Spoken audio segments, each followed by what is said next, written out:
Hello, everyone. Welcome to the Stoltman Football Network. This is a mock draft for the 2020 NFL Draft. I'm going to be transmitting solo today because Blake just had a baby 2 or 3 days ago, and Blake has to do dad things. So I created a mock draft. We're going to go through it pick by pick. Everybody has seen drafts unfold, and they know trades happen, the order gets all mixed up. So I'm going to make a rule that I'm going to stick to the order on paper. I will comment on possible trade situations and we will delve into them, but I'm really going to try to stick to the 1 through 32 picks that we know are on paper. So let's start with Cincinnati. Obvious pick. We're going to go Joe Burrow. We're going to go Joe Burrow. LSU, he's an Ohio kid. His girlfriend lives in Cincinnati. All the media outlets are pretty much locking it in. And Joe Burrow, he's a good pick, and he's also a safe pick. If Joe Burrow becomes a bust, nobody's going to give Cincinnati a hard time. Everybody in their right mind says, look, Joe Burrow to Cincinnati makes sense. Ohio kid, best year as a quarterback in college football ever. He's got the height. He's got the intangibles. Did great on the Wonderlic test. You got to take Joe Burrow here. If Joe Burrow fails, so be it. But you're not going to get criticized by the media and fans. Consensus number 1. Let's go to Washington. Another consensus pick here. One of the best edge rushers we've ever seen. Chase Young, Ohio State. If Washington sticks at 2, they have to take Chase Young. I'm going to say 85% chance they're going to take Chase Young, but I'm going to give a weird little chance here of 10%. They might take a quarterback. I don't expect Washington to take a quarterback, but it would not surprise me one bit. We saw it happen last year with the Arizona Cardinals taking Kyler Murray and sending Josh Rosen to Miami. The NFL is built around the quarterback position. Chase Young is one of the best prospects we've seen in 10 years, but can he win a Super Bowl? Can an edge rusher win a Super Bowl?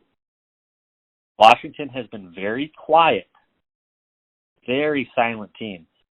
I don't expect them to take a quarterback, but it would not surprise me one bit if all of a sudden Josh Herbert or Tua Tagovailoa came off the board there. But I'm going to stick with Chase Young for now. So let's go to Detroit. I really think Detroit's going to trade out. They're going to collect picks. They have a lot of needs. I think the Chargers or Jacksonville, possibly Miami, those 3 teams could move up to secure the quarterback position that they want. As long as Washington doesn't take the quarterback. But if Washington does, which I said is a small likelihood they do, Miami, LA, and Jacksonville, and they can sell the farm to try to get up there. And as far as who has the most ammunition to move up,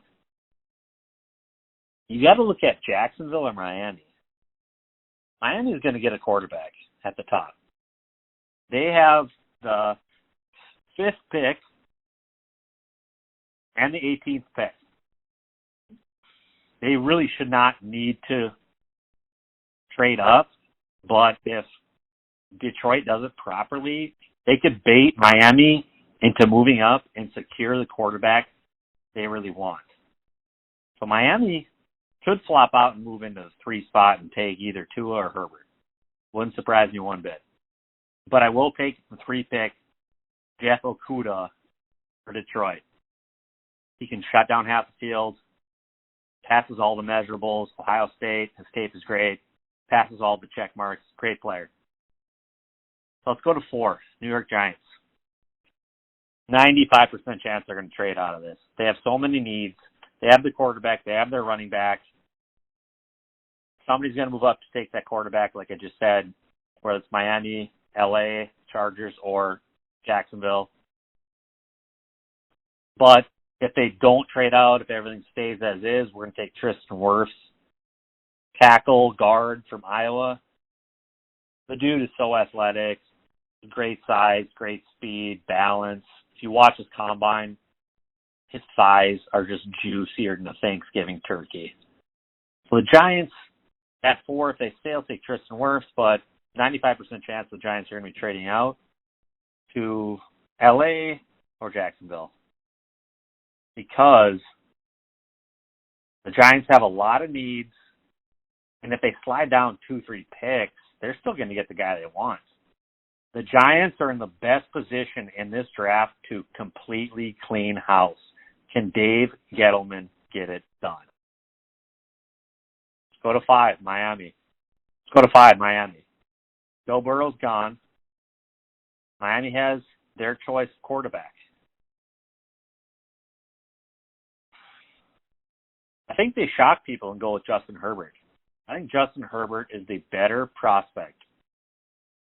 He's 6'3", 6'4". He has a cannon for an arm. He's athletic. He's mobile. He's done well in big situations. But possibly, what if he knows he has such a strong arm that he can wait on some of these receivers and throw the deep ball? And if the case is he has to get better at reading defenses, he can go to Miami. He can sit behind Ryan Fitzpatrick. There's no pressure on him. And he can be the franchise quarterback down there. There's no doubt in my mind Justin Herbert is going to be in this league for 10 years, and he's going to be very productive. Let's move to the Los Angeles Chargers. They're sitting at 6. They have no fan base in Los Angeles. And who falls right in their lap? Tua Tagovailoa. I think I said that right. Probably not. I have to take Tua here. He has major wrist injuries. He had a dislocated hip.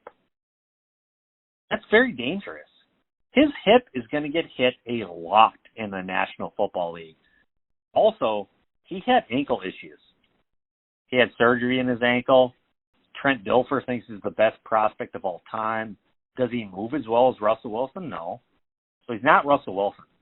He's taller than Russell Wilson. He's got a quick release. He's very accurate. Even if he is healthy, I'm not sure if he is better than Justin Herbert. What if Justin Herbert was the quarterback of Alabama and he had Jerry Jeudy running deep? He had Henry Ruggs running deep. He had Jalen Waddle crossing the middle. If you put Justin Herbert on Alabama, they probably win the national title last season. So you have to take context into everything. Would Marvin Harrison, Red Ewing, would they be Hall of Fame receivers if they didn't have Peyton Manning? What if their quarterback was Colt McCoy? Sometimes people fall into these beautiful situations as players. Jerry Rice played with Joe Montana and Steve Young's whole career. A lot of football fans don't take context into the situation. They look at it as face value. The Chargers have to draft a quarterback, whether it's Tua or Herbert, purely for a marketing standpoint. They have no fans. They have to re-energize their platform in Los Angeles. Whatever fan base they have a chance to take over the Rams. I think the Rams are trending down. They have lost their whole team. If the Chargers can get a transcendent talent, they could actually have a fan base in Los Angeles. So they have to draft a quarterback. If the Chargers don't get Herbert or Tua with their first pick, this draft is a complete fail for them. So let's move to Carolina. New coach, restarting. They got Teddy Bridgewater. They have Christian McCaffrey. They have good weapons on the outside. They have a pretty good roster all around. Carolina looks to be a team that's going to take best player available. That's going to be Isaiah Simmons, linebacker, Clemson. He's kind of a joker. He's a unicorn. As I saw him on NFL Network today, a lot of people call him a unicorn because he has an interesting frame. But 6'3", 6'4", he's lean, muscle mass. He ran about a 4.3. So he's not really an edge rusher. He's not J.J. Watt. You can't put him on the edge like Danielle Hunter in Minnesota. He's a linebacker. He's a tall, lean, fast, strong, athletic linebacker in the middle of the field that can make all sorts of different plays, but he is not a specialist in one certain position. So the question about him, is he the future linebacker of the NFL? Is he a jack of all trades, master of none? Can he rush on the edge? Is he too tall to be a middle linebacker? And guards like Quentin Nelson come around and pull and knock him off his feet. Can he get low enough? Well, that's what teams at the top of this draft are going to take a chance on. He is the biggest hit or miss prospect to me in this draft. Freak athlete, but where does the coach put him? Does he create a new hybrid unicorn linebacker that we have never seen before?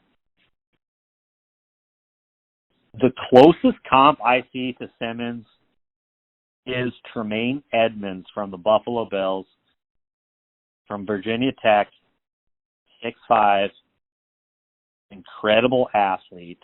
You wouldn't expect a guy that tall to be at middle linebacker. The guy makes plays all over the field. If he can turn out like Tremaine Edmonds, you got a winner. You take him right there. No doubt in my mind, Carolina takes Isaiah Simmons if they believe he can be Tremaine Edmonds, maybe better. Arizona, this is such a fun pick. We get a team last year drafted a 5'9" quarterback, Kyler Murray. In the offseason, they just so happened to trade with the Texans to bring in DeAndre Hopkins. What the hell was Bill O'Brien doing? I still don't know. But they secured the receiver position so they don't have to address it this early in the draft. They can address protection issues to make sure Kyler Murray can stand in the pocket and make plays. If he needs to, we all know he can get out of the pocket and make plays. So Arizona is going to draft at number 8, Jedrick Wills from Alabama. He's a dancing bear. He did an amazing job at the combine. He was very fluid. He moved left to right, checked all the boxes. They have to take Jedrick Wills to protect the future of their franchise in Kyler Murray. Jacksonville, number 9. They might have the most power in this draft to really shake things up. They got the 20th pick from the Los Angeles Rams for Jalen Ramsey. So that pick, sitting there, they can build talent and get a lot of players, or they can use that pick to flirt with the Giants or Detroit to move up to take the quarterback they want. So we know, Gardner Minshew, we like the guy. He's fun. He's great for marketing. He's got a good mustache. But again, Minshew's not a franchise quarterback. We know that. He's not a Super Bowl winning quarterback. We know Dwayne Haskins is not the guy. So why even keep flirting with that? We drafted him first round last year, so we have to stick to that? No, get rid of it. Get a guy that you know is going to win. If the NFL draft was a poker game, the Jacksonville Jaguars have the best hand in the game. They have pocket rockets, or if you like ace-king suited better, that's what they have. They have the 9th pick. They have the 20th pick. They can maneuver those, and they can even maneuver the top of the second round to trade up and get the guy they want. And if they don't do that, they can just collect talent and say, hey, next year, maybe we'll get Trevor Lawrence. Maybe we'll get the Ohio State quarterback. So Jacksonville is going to be the real player in this draft that we have to watch. They have the power to manipulate this draft. The one team I'm really excited to watch is Jacksonville. But I laid out the ground rules of this draft. Jacksonville, with a ninth pick, will take Derek Brown, defensive tackle from Auburn. Great size, great athleticism. I saw him intercept passes in the SEC and take it for touchdowns last year. Although I don't see Jacksonville staying with the ninth pick, if they do, I'll take Derek Brown. Number 10, very fun pick, Cleveland Browns. Most people know what they're going to target. They drafted Baker Mayfield 2 years ago with the top pick in the draft. They have a lot of talent all over the roster, running backs, edge pressure, cornerback. Now they have to protect Baker. So they're going to take Mekhi Becton from Louisville, left tackle. This guy is a physical freak. 6'6", 6'7", plus 300 pounds, ran about a 5 flat 40. He has all the intangibles to be one of the best left tackles we've seen in years. And base their offense on Baker Mayfield's accuracy rather than trying to turn him into the next Russell Wilson, because he does not have that escapability. He's got to stay in the pocket, go over the top, but get him in rhythm, and get his momentum going. He's an energy guy. But you got to protect him, and that's going to be going with Mekhi Becton, Louisville, left tackle, freak. Next pick, New York Jets. The run on the offensive tackles is gone. They have a lot of needs. Defense, cornerback, receiver, offensive line. I think they are going to take the first wide receiver in this draft, CeeDee Lamb. Why CeeDee Lamb over Henry Ruggs, Jerry Jeudy? The answer is this. He's an amazing possession receiver. His hands are incredible. He reminds me of DeAndre Hopkins, but his testing at the combine was better than DeAndre. But if you compare CeeDee Lamb to DeAndre Hopkins, combine numbers, videotape, I see you have a very similar player, and I think he's the type of player that Sam Darnold needs. So let's go to the Las Vegas Raiders. First year in Vegas, this team needs to make a splash.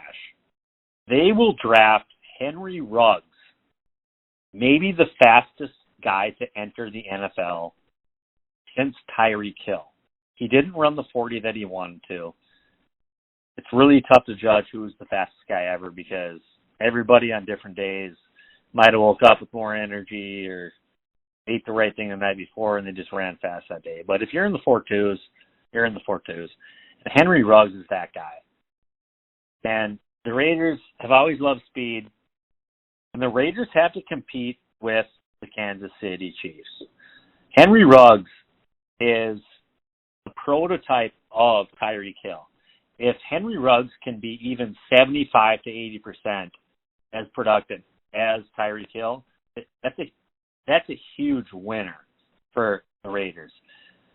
You can't beat Kansas City by playing shutout defense. You're going to have to outscore them. San Francisco at 13, thanks to the trade to Indianapolis for their defensive tackle, DeForest Buckner. It was not a bad move to get rid of him and get some younger talent here. They're going to be Super Bowl contenders for the next 5 years. I think the 49ers invest in cornerback, the second best cornerback in this draft consensus, C.J. Henderson, Florida. Great cover guy, great athlete. He has some work to do with tackling, but when you have a defensive line like that, you want a cover guy that can intercept the ball and close down half of the field. C.J. Henderson has that capability. Tampa Bay, what a fun team. Gronk just signed, Tom Brady. So Tampa Bay has a loaded roster. Better than average offensive line, great weapon. Mike Evans, O.J. Howard, Cameron Brate, Rob Gronkowski, Michael Godwin. Their defense is better than average. Tampa Bay needs to target offensive line to help protect Tom or defensive backfield, cornerback, safety. The type of team they are going to be, you would think will be a high-powered offense. Tampa Bay is putting all their chips in the pot the next 2 seasons with Tom Brady, so you have to go all in. They have the weapons at receiver. You must protect him. Anthony Thomas from Georgia, left tackle, would be my number one pick. But I would not be surprised if they went with a pass rusher like Yetur Gross-Matos from Penn State or Galavian Chason from LSU. They need to develop a defense that is a risky defense. They put pressure on the quarterback. Their safeties and their corners take chances on interceptions.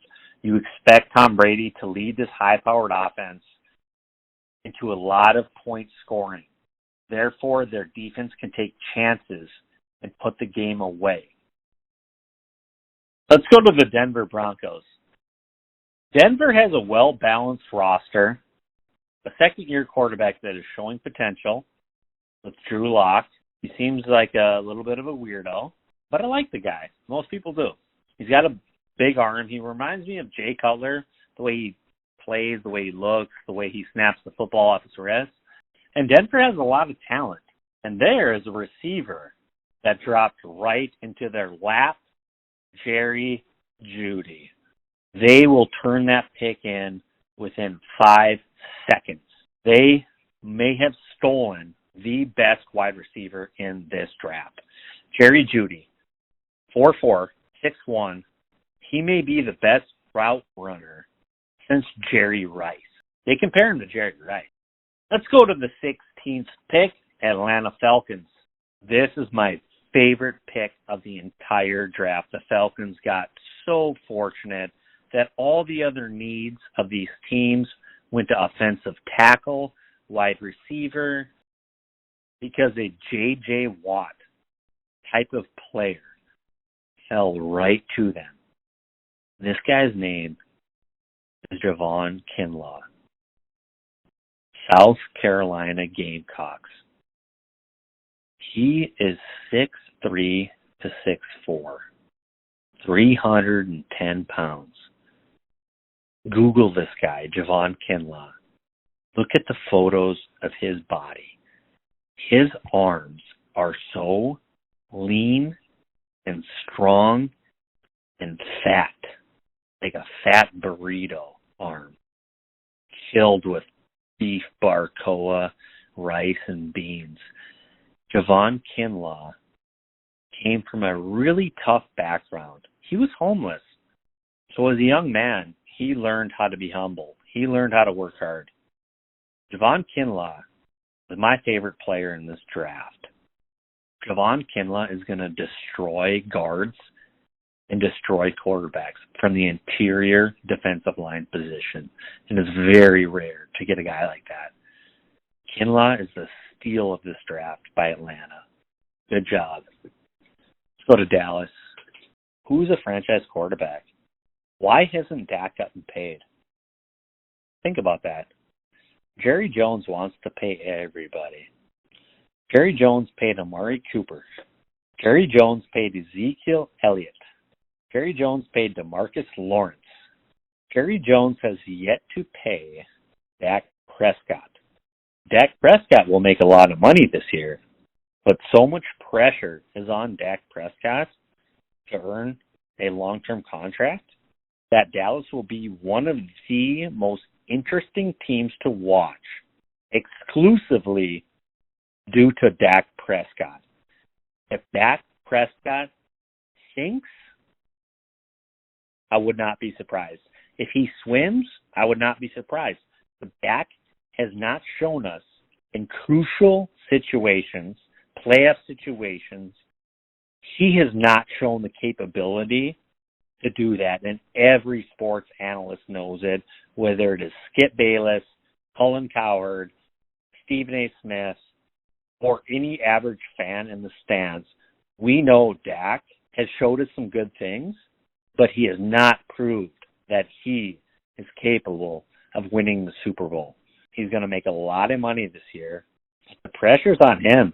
Jerry Jones knows it, and his son knows it. That's why they did not pay him yet. The Cowboys are always very unpredictable with their picks, but I have them taking Xavier McKinney, safety from Alabama, going to Miami.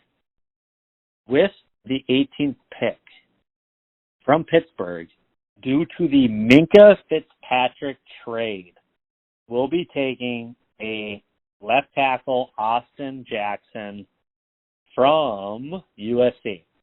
So they got their quarterback. Now they're starting to protect him. Try to replace Laramie Tunsil, who had a great draft day. He put a mask over his head and smoked weed in it. And it looked like a Star Wars smoke mask. Austin Jackson will replace Laramie Tunsil, the legend of the draft. Put a smoke mask on his face and took a massive bong hit. Granted, I don't think anybody really cared, but it was bad optics. Now he's on the Texans, and he's okay. He's okay. Let's go back to the Las Vegas Raiders. 19th pick, thanks to the Khalil Mack trade. Mike Mayock addresses the defense and takes Patrick Queen, linebacker, LSU. 6 foot, 225, runs a 4.5, sideline to sideline, is all over the field. I love Patrick Queen.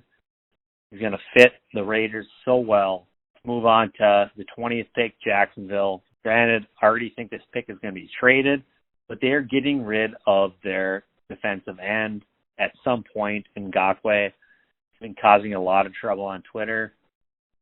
They're probably going to trade him. So I think they go with another edge rusher, Yetur Gross-Matos from Penn State. Go to Philadelphia. Really good roster. Strong offensive line, good quarterbacks. Their whole team's getting healthy, basically. I'm going to go here with Kenneth Murray, linebacker from Oklahoma. 22nd pick, Minnesota. Thanks to Buffalo via the Stephon Diggs trade. The first pick at 22 for the Vikings is going to be Justin Jefferson. He is a top echelon receiver in this group that fell a little bit. So the Vikings are going to scoop him up with value. He can play in the slot. He can play on the edge. He's got great hands. He's fast. He was fantastic with Joe Burrow in big situations.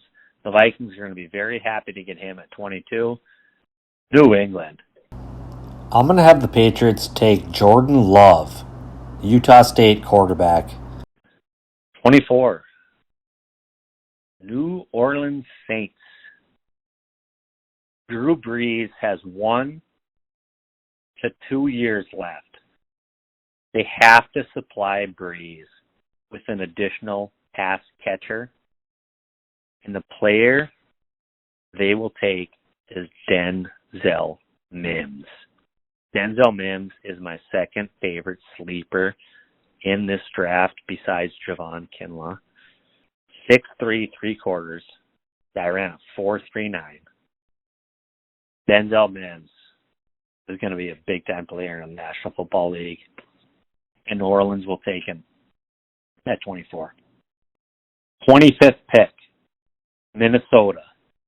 Minnesota will go with cornerback Jalen Johnson from Utah. He's aggressive at the line of scrimmage. He runs a 4.5. Mike Zimmer could mold Jalen Johnson into a premier cornerback. 26th pick, Miami Dolphins. Thanks to the trade from Houston that we spoke about earlier, Laramie Tunsil, the pot-smoking masked tackle from a few years ago. Miami's third pick in the first round. A perfect player drops to them at 26. Le'Veon Chason, LSU, edge rusher. 27, Seattle Seahawks. They're going to take A.J. Terrell. 28th pick, Baltimore. A very complete team. They can cherry pick whatever players fall to them. Baltimore will take Grant Delpit, safety from LSU. They might go receiver here to add another weapon for Lamar Jackson. Would not surprise me if they go with T. Higgins. That's my second opinion. But Grant Delpit's my number 1 pick for Baltimore here. T. Higgins number 2. Tennessee Titans. they will take Jeff Gladney from TCU. Mike Vrabel will fall in love with Jeff Gladney. 30th pick, Green Bay Packers, my least favorite team. They will be taking Jalen Reagor from TCU, a fast, agile receiver.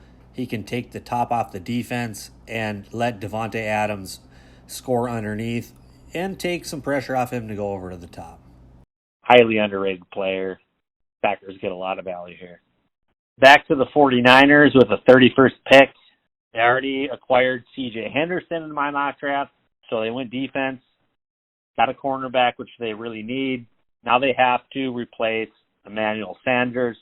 They will do that with Brandon Ayuk. Wide receiver, Arizona State runs a 4.5, jumped over 40 inches in his vertical.